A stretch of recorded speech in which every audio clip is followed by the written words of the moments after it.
Исәнмесез, эфирда яңалыклар вакыты, студияда Лина Хәсәншина.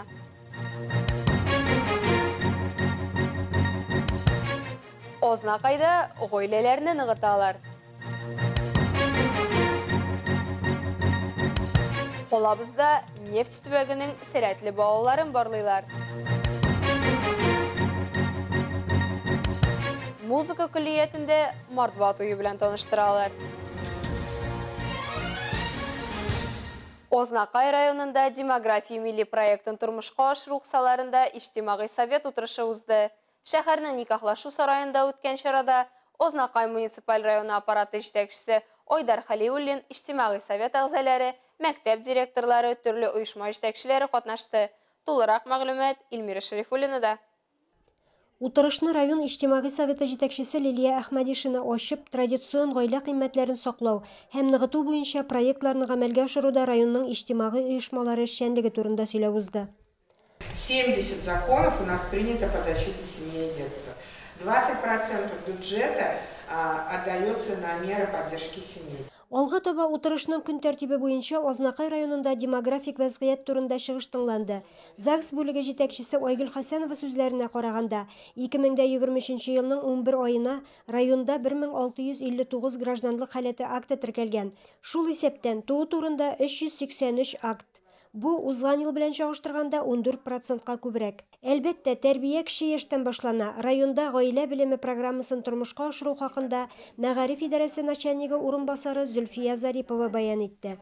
Гаилә тәрбиясе, ир-хатын мөнәсәбәте, телне, милләтне саклау хакында сөйләшү жанлы әңгәмәгә әверелде. Бигрәк тә бүгенге көндә әхлак тәрбиясендә гаиләнең гаиләнең көче бик зур. Шуңа күрә барлык мероприятиялар, барлык чараларны да без үзебезнең мәктәптә әти-әниләр белән бергә, бабайлар белән, әбиләр белән бергә үткәрәбез. Һәр вакытта да инде өйрәтәбез балаларны, аларның әниләре, әтиләре, бабалары, әбиләре аларга һәр вакытта үрнәк булырга тиеш. Гаиләдә гаилә үзеннән башларга тиеш, әти ролен күтәрергә. Әтиегез дигән сүз гаиләдә һәр көнне яңгырап торырга тиеш. Әтиегездән сорагыз. Әтиегез нәрсә әйтә? Әтиегез рөхсәтеннән башка мин бер сүз дә әйтә алмыйм. Менә шул вакытта иратның үзенең дәрәҗәсен күтәрелгәнен күреп, ул да гаилә турында күбрәк кайгырта һәм үзенең кирәклеген аңлый дип уйлыйм. Район советы аппараты җитәкчесе Айдар Халиуллин үз чыгышында киләсе ел гаилә елын каршы алганда бүгенге сөйләшүнең актуаль булуын ассызыклады. Илмира Шәрифуллина, Рөстәм Әкбаров, яңалыклар вакыты, Луч Әлмәт телекомпаниясы. Әлмәттә үзенчәлекле балалар өчен 13-нче тапкыр игелек фестивале узды. Гафиятуллин урамында урнашкан коррекцион мәктәптә үткән чарада Колабыз һәм күрше Бөгелмә шәһәренең зур йөрәкле кешеләре катнашты. Игътибар һәм ихтирам бәйрәмен безнең иҗат төркеме дә күреп кайтты.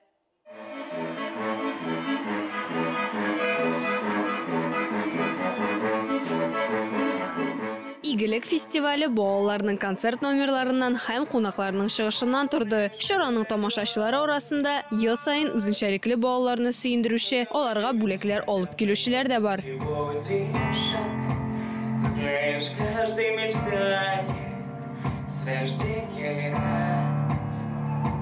Мы помогаем инвалидам на данный момент, потому что это уже действительно им необходимо, и дети обделены и так уж, а такое внимание, как один раз в год хотя бы, нужно навещать, видеть их, дарить подарки, им это очень приятно. Кунаклар сүзләренчә, балалар игътибар ярата, үзенчәлекле сабыйлар өчен бу икеләтә сөенеш һәм үзеңне кирәкле итеп хис итү. На сегодняшний день в Альмейском профессиональном колледже обучаются более 60 ребят, которые закончили коррекционные школы, и они являются студентами нашего колледжа. Вместе с родителями, вместе с ребятами и вместе с нашими педагогами приготовили небольшие подарки для ребят с ограниченными возможностями, чтобы они смогли разукрасить свою жизнь, пусть большими, хорошими, красивыми красками. Һәр даим үзенчәлекле сабыйларга, аларның гаиләләренә ихтирамлы һәм игътибарлы кешеләр, нефтчеләргә дә ихлас рәхмәтле.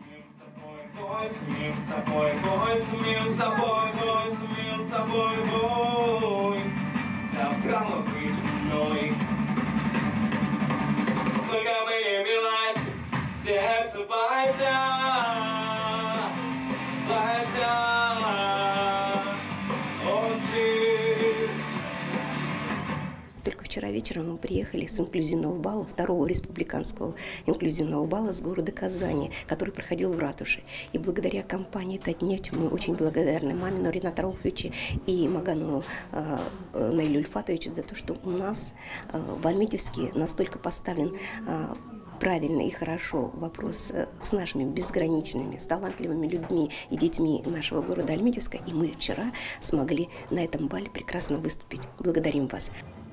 Бүгін әлмәттә сәлемәтлеге яғынан мөмкинлекләре шикле балалар Мирас спорт сауықтыру комплексында бушлай төрле спорт төрләре белән шөгыльләнә ала. Үзенчәлекле райондашларыбыз инклюзив театрда катнаша, Шанс бию мәктәбенең омтылыш төркемендә сәләтләрен ашып, төрле ил күләм бәйгеләрдә дә җиңүләр яулый.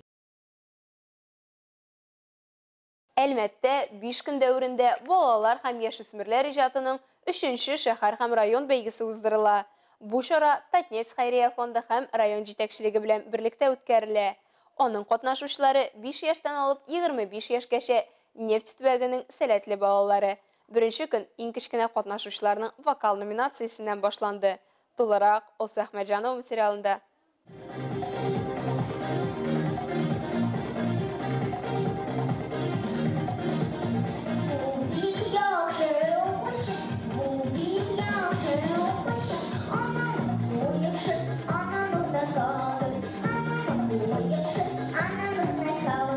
Бу нәни талантларга ни бары 5-6 яшь. Алар барлык көчләрен туплап, курку хисләрен бер якка куеп, берничә ай өйрәнгән җырларын жюри әгъзаларына тәкъдим итәргә дип килгәннәр. Араларында зур сәхнәгә беренче тапкыр чыгучы балалар да бар. 3 ел рәттән бәйгене калдырмыйча катнашканнары да аз түгел.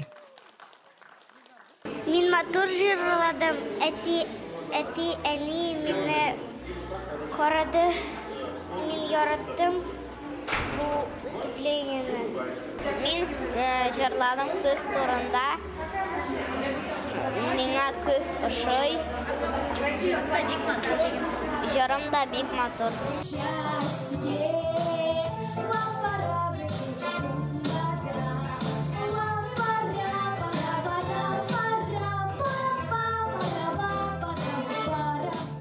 Барлыгы 500-дән артык концерт номеры, бу 2000-дән артык бала зур сәхнәгә аяк басты дигән сүз. Былтыргы белән чагыштырганда катнашучыларның саны быел күпкә артык. Бу күренеш сөендерә. Димәк, балалар һәм яшүсмерләр буш вакытларын заяга үткәрми, җыр биюгә багышлый. 3 ел рәттән конкурсның җитәкчесе булып, үзенә команда җыеп, бу конкурсны югары дәрәҗәдә үткәрүче Максим Апраксин. Эмоции на самом деле очень такие насыщенные эмоции, потому что время летит быстро. Вот буквально как будто вчера мы провели уже второй конкурс, а сегодня уже третий конкурс. И самое главное, что этот праздник, он идет 5 дней, и он в этом году собрал 500 творческих номеров. Вот. Это в разы больше, чем было в прошлом году.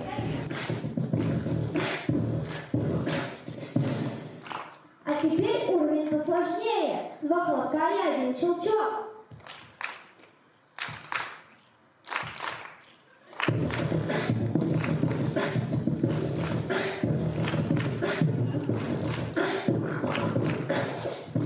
Сәхнәгә чыгучы балалар төрле жанрда чыгыш ясый. Соло, ансамбль, бию, оригиналь жанр. Аларны Россиянең, Татарстанның атказанган артистлары, зур уңышларга ирешкән мәдәният хезмәткәрләре бәяли. Араларында Алина Ивых. Ул бу бәйгене балаларга үсеп китәр өчен өстәмә мөмкинлек булуын ассызыклый. Это, наверное, самая тяжелая номинация, потому что маленьких очень тяжело судить. Они же крошечные, всем хочется поставить хорошие оценки, но мы все-таки стараемся быть серьезными и подходить к ним как уже к профессионалам. Бу балалар өчен генә түгел, аларның укытучылары һәм әти-әниләре өчен дә бик җаваплы көн. Алар катнашучылардан да ныграк кайгыра, ярдәм кулын сузарга тырыша. Залдагы тамашачылар да алар. В этом году прям с таким нетерпением готовились, потому что уже знаем, чего хотят от нас жюри. И тем самым выбирали репертуар подходящий. Ну и сюжетную линию тоже развивали. Я надеюсь, что у нас получилось. 11 декабрь көнне Браво Әлмәт конкурсының гала-концерты була. Бу катнашучылар өчен җитди чара, чөнки монда җиңгән лауреатлар балалар һәм яшүсмерләр иҗаты төбәк фестивале Сандугач Сарар Илем финалында һәм Созвездие Йылдызлык Республика телевизион яшьләр эстрада сәнгате фестивалендә катнаша алачаклар.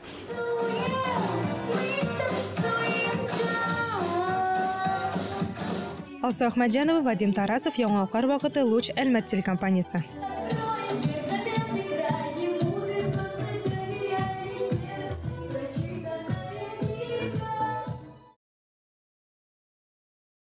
Татарстанда милли мәдәниятләр һәм традицияләр елы тәмамланып килә. Шуңа күрә оның қысаларында уздырыла торган чаралар да финиш сызыгына чыкты. Безнең иҗат төркеме Әлмәт музыка күллиятендә куелган Мордва туен күреп кайтты. Бу йола төбәгебездә яшәүче Мордва халкының көнкүреш йолаларына нигезләнеп эшләнгән. Менә шулай бизәкләп эшләнгән кызыл төстәге алъяпкыч. Һәм менә шушындый күрәсең кызлар куллана торган баш япмасы. Ниндидер 2-3 минут аралыгында мин Мордва халкының бер вәкиленә әйләнемдә куям. Бүген Әлмәт музыка күллиятендә бара торган концертта бу киемнәрне киеп студентлар үзләренең диплом эшләрен якларга керештеләр. Алар сәхнәдә Мордва халкының туй йоласын күрсәтә.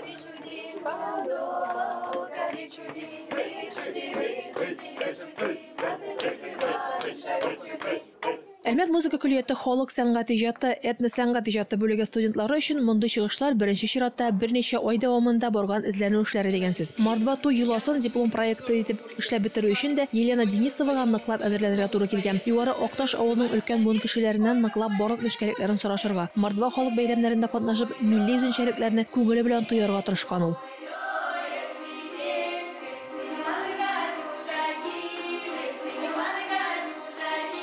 В общем-то, информация была взята со слов Мишкиной Анны Александровны, это город Олениногорск, и также я ездила в село Верхний Акташ, также узнавала и у жителей Верхнего Акташа Альметьевского района про то, как они раньше отмечали свадьбу.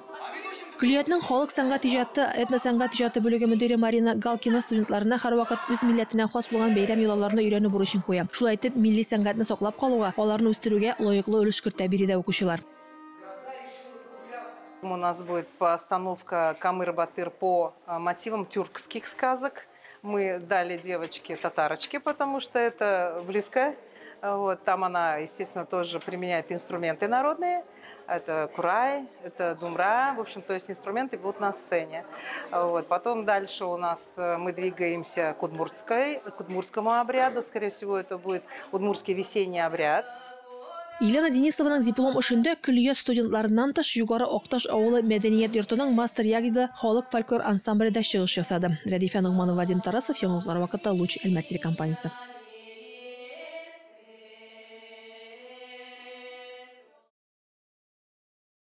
Спорт яңалыкларына. Түбән Кама шәһәрендә спорт гимнастикасы буенча регион-ара ярышлар узды. Күп кенә Әлмәт спортчылары өчен бу беренче башка шәһәрдәге ярышлар була. Сафина Жигулова һәм Валерия Капитонова колабызга 2 көмеш медаль алып кайта. Казан шәһәрендә исә республика ярышлары нәфис гимнастика буенча Татарстан беренчелеге һәм чемпионаты уза. Спорт мастерлары программасы буенча Виктория Петрушкова 2нче урынны яулый. Бу көннәрдә Баулыда Киокусинкай буенча республика ярышлары һәм күрсәтмә чыгышларының ачык бәйгесе узды. Анда 250 кеше Әлмәт, Казан, Баулы, Кукмара, Туймазы, Октябрьский, Яршалы һәм Ишембай данын яклап чыгыш ясады. Татарстанның Киокусинкан каратэ-до Россия Федерациясенең Дом каратэ спорт комплексын 14 спортчы тәкъдим итте. Әлмәт каратэчылары 8 призлы урынны яулый. Колабызга 1 бронза, 5 көмеш һәм 2 алтын медальләр алып кайта. Сәламәт Татарстан региональ иҗтимагый оешмасы президенты Виктор Клочков сүзләренчә, бу бик яхшы нәтиҗә. Здоровый Татарстан оешмасының генераль иганәчесе Татнефть компаниясе. Казанда республиканың муниципаль хезмәткәрләре спартакиадасының финал этабы узды. 2023 елның соңгы спорт төрләре бадминтон, йөзү, шахмат һәм җиңел атлетика булды. Катнашучылар 3 төркемгә бүленгән иде.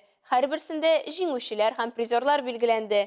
Беренче төркемдә мактаулы 3нче урынны Әлмәт командасы яулый. Әлегә шулар, мин Лина Хәсәншина һәм монтаж операторы Динара Гайнетдинова сезнең белән сау булашабыз. Исән-имин булыгыз.